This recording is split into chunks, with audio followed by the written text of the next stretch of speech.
I'm Logan Crawford, and right now on Spotlight, we delve into Dawn Smith-Theodore's harrowing yet hopeful memoir, Mother, Men, and Me, a memoir of anxiety, anorexia, and affairs. Through her deeply personal narrative, Dawn exposes the tangled roots of her family's secrets, a long life struggle of anorexia, and a journey through tumultuous relationships shaped by the past. Her story is a testament to the resilience of the human spirit, showcasing a profound mother-daughter bond amidst the backdrop of personal turmoil and redemption. We're delighted to have this very talented author join us here today on Spotlight. We thank our team at Atticus Publishing for helping us put her in the spotlight today.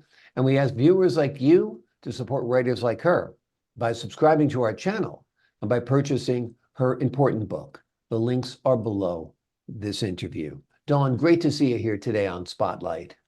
Thank you, Logan. It's nice to be here. Nice to have you on the show. This is a powerful narrative. It's a very, very personal story. What made you decide that you would tell your story in a book?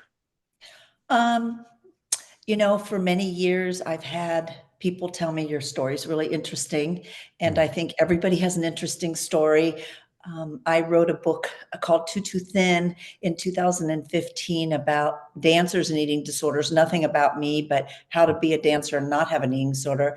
And I had gone to a class at UCLA in the early 2000s and written about 50 pages. And after I wrote Too Thin, I decided I'm going to go back.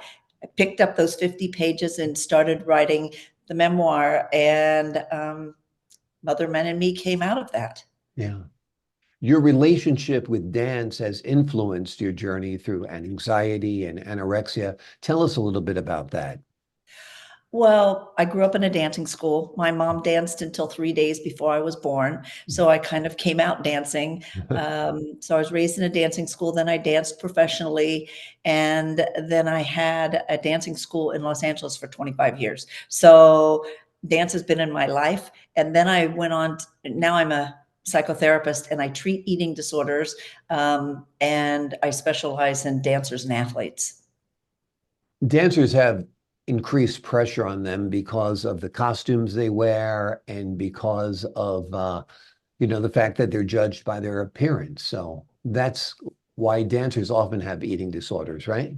Yes, and they spend a lot of time. I mean, most of the time, and if you're not performing, is spent looking in the mirror. And so Right. you're always comparing yourself, you're always comparing yourself to the person next to you in the mirror, Mhm. um, and comparing yourself to yourself. And it's, because there's so much pressure put on the way you look and, how long are your legs and what do your feet look like and all those Mhm. things, there's a lot of pressure on people to look a certain way.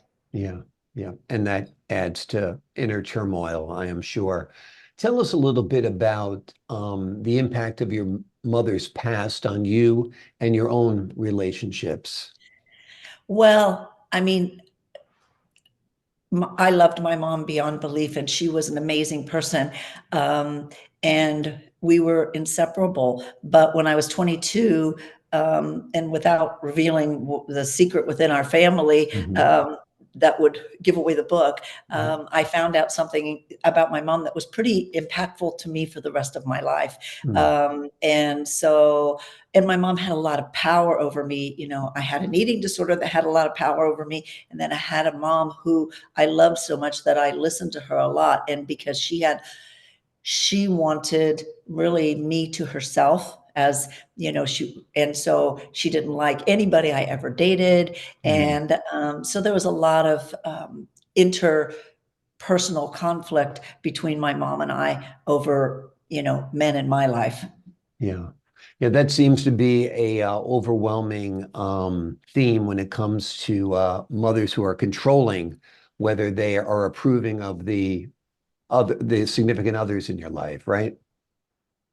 Yes, absolutely. And that can be difficult to maintain and forge a relationship when you have a close relationship with your mother who is opposing your other relationship. Anorexia is another issue you discuss at length in your book. What do you hope readers who are struggling with similar issues take away from your story? Well, one of the reasons I wanted to write the book was to show people that you can struggle with an eating disorder or whatever kind of, addiction, and you can get better. And, when I was sick with anorexia, there wasn't a lot of help. My mom took me to, the gynecologist when I was 16, and he said I need to be beat over the head with a baseball bat and some sense knocked into me. So there wasn't a lot of help. And Yeah. so I feel like I want people to know that A, there's help out there, B, you can get better, and you don't have to just survive. You can actually learn to live your life. Yeah. Eating disorders are among the more difficult addictions, if you will, to overcome, right? Yeah, and it's different than an addiction because with addiction, you can stop drugs, alcohol, but with eating disorders, you have Can't to stop make peace food. with the food. Right. Yes. And so and I tell my clients, it doesn't really matter whether you restrict your food or you binge and purge your food or you just binge. There's an underlying reason why you use food to deal with your emotions. And so it is about the food and it's not about the food, but you have to learn to make peace with it. When did you get into psychotherapy and tell me a little bit about that journey? Well, it's interesting. I went to college, and my major was psychology, and I didn't end up liking the psychology program because it was very research oriented. And I took a social work class, and I loved it. So I knew I liked to work with people. And when I came out of college, I was kind of lost and didn't know what I wanted to do. And so I became a flight attendant, and then I danced professionally, and I opened my dancing school. And then I decided I want to go back to school. And I always wanted to go back to school, but I just wasn't sure exactly what I wanted to do. And I actually flew with a flight attendant who told me about a school she was going to where it was very flexible, so it would work around because I was still had my dancing school and was flying. And so I went back to school and got my master's. And then I sat next to somebody in a eating disorder class, which was interesting to me because I'd never really known anybody else with an eating disorder. So when they were talking about eating disorders, it was like bringing all this stuff back for me. And I actually had a dance partner who died of AIDS in the 80s. And so I really wanted to work with AIDS patients. And she said to me, you should go to this eating disorder treatment center. It's right by where you live in Malibu Canyon. And so I went, fell in love with it, and have been treating eating disorders ever since. So, but yeah, it was, so it was a long journey to get to where I am today. Right. But I But love all the what I do. pieces fit in, all the puzzle pieces came together, that's for Yeah. sure. From dancer to someone with an eating disorder to a therapist who's helping people with an eating disorder. Let me ask you this. Somebody's watching right now. They have an eating disorder. What's your best advice for them as a first step as to what to do? Ask for help.